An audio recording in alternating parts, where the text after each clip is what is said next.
Soyez bénis, bien-aimés dans le Seigneur. Que la paix et l'amour du Seigneur soient avec nous.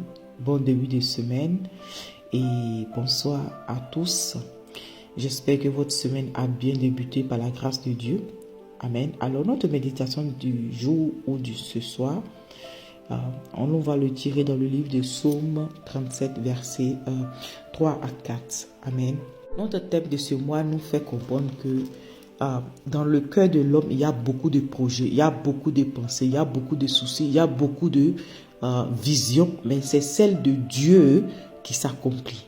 Donc, notre exhortation, c'est de dire, oui, malgré tout ce que nous pouvons avoir dans notre cœur, nous devons comprendre que dans tous nos désirs, dans tout ce que nous voulons accomplir, il va falloir que le plan de Dieu soit au centre, le plan de Dieu soit dans ce que nous voulons faire, afin que cela ait son accomplissement.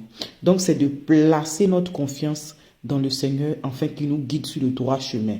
Amen. Lisons la parole de Dieu.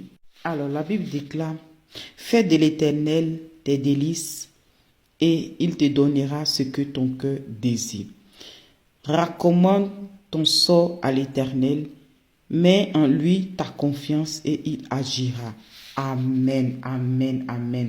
Nous avons lu le psaume 37, versets 4 à 5. Amen. Le passage s'explique cela.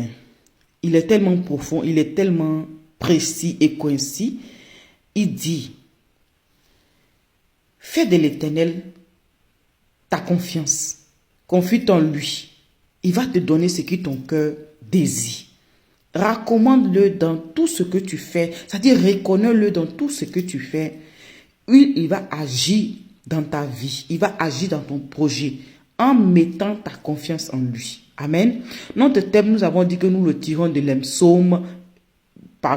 du Proverbe, verset 19, chapitre 19, verset 20 à 21.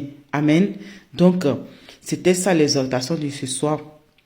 Mon frère, ma soeur, fais de l'Éternel tes délices. C'est-à-dire, fais de l'Éternel le centre moteur de ta voiture.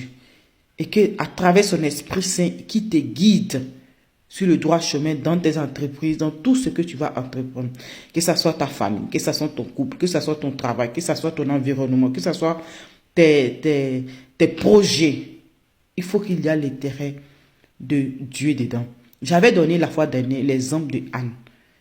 Lorsque Anne s'appuyait sur ses propres efforts, Anne ne voyait pas l'accomplissement de l'enfantement. Lorsqu'elle a mis l'intérêt de Dieu, Anne a eu l'enfantement. Amen. Et donc, c'était ça mon exhortation. Soyez bénis et bonne nuit à tous. Ciao.